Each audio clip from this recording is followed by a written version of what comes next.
This is our final week working on our entries for the visual arts competition to draw attention to climate action. So we've all been working on a picture that represents planet Earth and how sometimes, if we're not careful, we can start polluting the atmosphere. So we've done our first steps, which were to make the chimneys and the earth and the smoke surrounding the earth. The next step is going to be to paint the earth itself. So we're using watercolours once again. We're mixing the watercolours in our lid to make them watery. We don't want a really strong, thick blue. We want a very watery blue.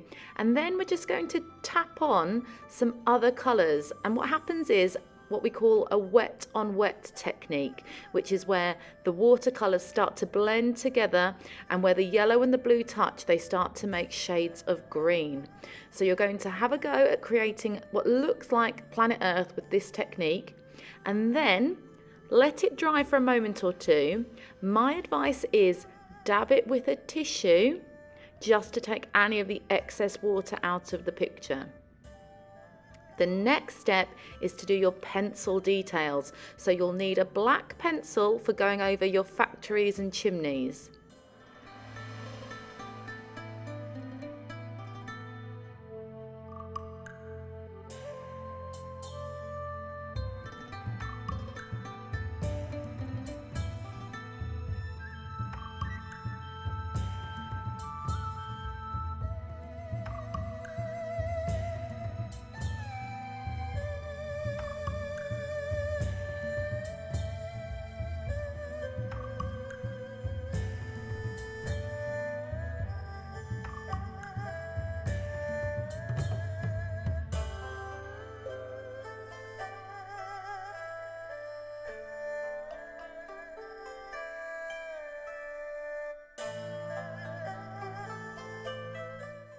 Once you've outlined your chimneys and the smoke, I would get a blue pencil and just do a few highlights around the edge of your globe, just to show where the edges are, to make it look like a nice sphere floating in the sky.